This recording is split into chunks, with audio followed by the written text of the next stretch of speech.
And now to Eddie Arruza on the impact the state budget impact is having on state universities. Eddie. Well, Phil, as Amanda pointed out, the state budget impasse has spilled over now into 2016 and has entered its 7th month without any resolution in sight. And many agencies that rely on state funds are increasingly struggling. Among them are the state's public universities, where a number of students can only afford to attend college with the help of Monetary Award Program, or MAP, grants. But no grant money has been forthcoming from Illinois during this fiscal year. So what does that mean for the college aspirations of an estimated 125,000 students in need? Well, here to update us on how dire the situation is are Sharon Hahs, president of Northeastern Illinois University; Justin Smith, a sophomore majoring in business administration and entrepreneurship at Governor's State University; and Elaine Maimon, president of Governor's State University. Welcome all to Chicago Tonight, and to the two of you, welcome back to Chicago Tonight. Justin, you are part of the first sophomore class, and last year you were part of the first freshman class at Governor's State. Previous to that was only the upper classes and graduate classes. Tell us a little bit about your background and your aspirations for college. Okay. Well, I'm the youngest of 12 children, so, going to college was always, my brothers and sisters, they always told me, hey, go to college, go educate yourself. So it was always something I really looked forward to. So, time came around for me to go to college, and I found Governor's State, which was just perfect for me because it was affordable, and I knew I would be able to go. So I went to Governor's State, and it's just been, it's been great. But when you say affordable, it's because you are getting grant money. Is it both state money and federal money? Yes. Okay, and you would not have been able to afford to go to college otherwise. Is that correct? That's correct. Right now, I'm really dependent on a MAP and a Pell as really helping me get through college, because that's really what I need as far as financial support. And the Pell grants are the ones that come from the federal government. Elaine Maimon, how many students at Governor's State University are in the same kind of situation as Justin here? 1,941. I should also mention that Governor's State University has the lowest tuition and mandatory fees in the state. So with a combination of Pell grants and MAP grants, students can afford to have the highest quality education. But you have been receiving the Pell grants, but not, of course, as I mentioned, the MAP grants. So how are they being covered? Well, we've been on this program before, and we've tried to be good citizens and not call crisis, because we haven't wanted to scare the students like Justin. We really want the students to know that we're behind them, we're going to front the MAP money for them, and we want them to stay in school, because Justin can tell you what it would have meant to him if we hadn't done that. And so we are living on fumes. We are using reserve money, which really has to be used for ongoing repairs, because the state doesn't fund that, and hasn't in my 8 years as president. And so we have to have money aside. And just in December, because we were taking money that ought to be going in that direction to meet payroll and cover the MAP grants, we had a water main break. And so this is state property that we want to be good stewards in protecting. However, here we are using money that the state has promised us in terms of operating funds as well as MAP funds. So how much in your reserves have you had to front, as you say, to pay to help students like Justin? Well, we have basically 45% of our operating budget comes from appropriations, and we haven't had a dime in appropriations this year. But again, just in terms of the MAP grants, how much have you had to pay? The MAP grants, we have fronted $3 million. All right, Sharon Hahs, what about at NEIU? How many students do you have that receive MAP grants, and how are they being helped? Well, I think it's essentially the same story as Governor's State. We have around 3,000 students who are MAP recipients, and our bill is roughly $3 million in the fall and $3 million in the spring. We don't know if about twice the amount of Governor's State University. More or less. And so the university is fronting those costs for now. The students are getting full credit on their bill and their listing of resources. And again, where's that money coming from at NEIU? Well, it's reserve funds. The university's obligation is to move forward as best we can, serve all of our students. get them educated, get them graduated, and we hope that this will all work out in the end.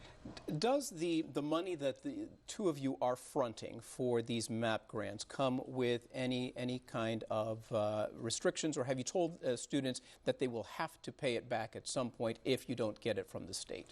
We have not told students they will have to pay it back. We are concerned about the spring. It's a long spring, and when we will have an appropriation and how much that will be. So we aren't ready at this moment to say it will all be waived, but I think at the end of the day it will all be waived. We waived it all for the fall. And so for at least this coming year is what you're saying, that it'll be waived whether or not you receive it from the state? Yeah. Justin, what is your understanding, or what have you been told so far from school authorities about your tuition costs for the year? Well, for what I would have been awarded, and MAP GSU has fronted the cost. So essentially, taking care of that for me, as of now, for students who are MAP eligible. And they've told you that you won't be on the hook either way. Is that correct? They told me they're going to go ahead and pay the money back, and we won't have to carry that burden. GSU will take on a liability for fronting the MAP for fronting the MAP money. So that's really helped me. That really helped take a little stress and ease off of my mind. Well, Elaine Maimon, you said that you don't want to scare the students and you don't want to cause any kind of panic, but you have to plan. I would imagine that at this time of year you would start planning for the next school year, and here you are without any state appropriations, which this year would have been maybe around $24 million. Is that correct? That's correct. And here we are now in 2016. And I must say that the message, and thank you for giving us a platform for this message, is somewhat different from what we were saying in the fall. In the fall, we were hoping against hope that in January we would have some funds.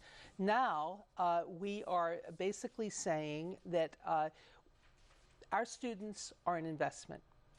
Even in really bad times, when anybody or a state or a business has low funds, they don't throw away good investments. Sitting next to me is a great investment for the state of Illinois. So what we are doing is we are saying, we made a promise, the state made a promise to our students, to Justin, that he would have the MAP money.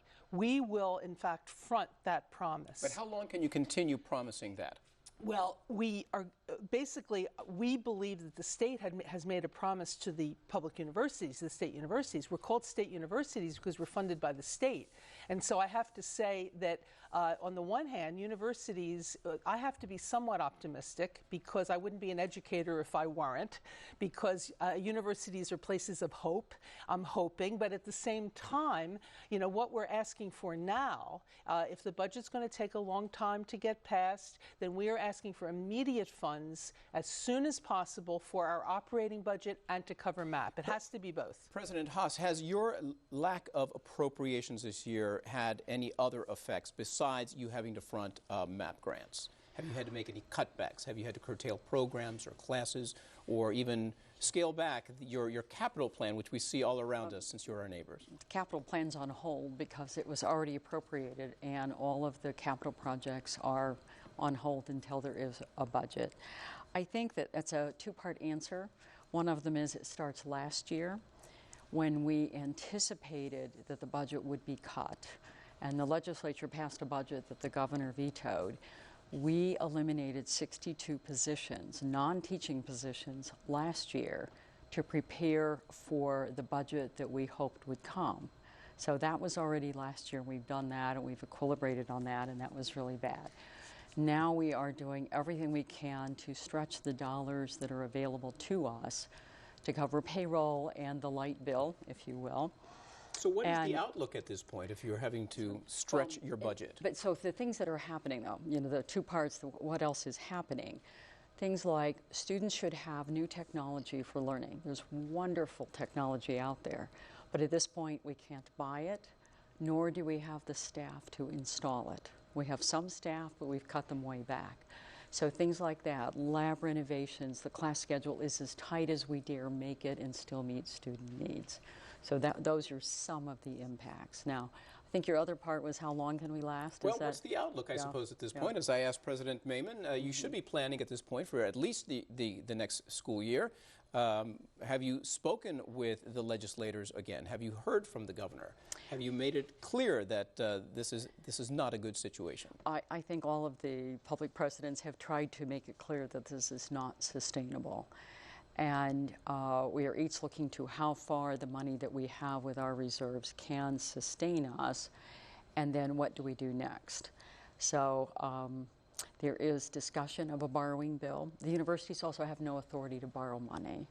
And we don't particularly have a good credit rating because it falls below the state's credit rating by definition since we... So you're going to need legislation passed in order to borrow? That's correct. Which sounds like an extreme measure at this point. Justin, are you, President Maimon said she didn't want to scare students, but are you worried at this point? At this point, I'm actually... Now that you've heard from these two college presidents on either side of you painting a dire picture, are you worried? Well, ever since the first time I've learned, of what was going on in Springfield and all this, I've always been worried, But since GSU, since they fronted the MAP grant, that took some stress off of me. However, me and a lot of my peers, we're very worried. But worried that you may not be able to continue your college education? Yes. Well, we're worried, because without the MAP grant, I'm not positive if this college thing, that a lot of people put so much emphasis on, what educating yourself is even possible for me. President Maimon, have you ever encountered anything like this? And you've had a lengthy career in education and headed other colleges and universities. Have you experienced anything like this before? I've had many challenges, but nothing like this. It is an absolute promise of the state to fund its state universities and to invest in students like Justin.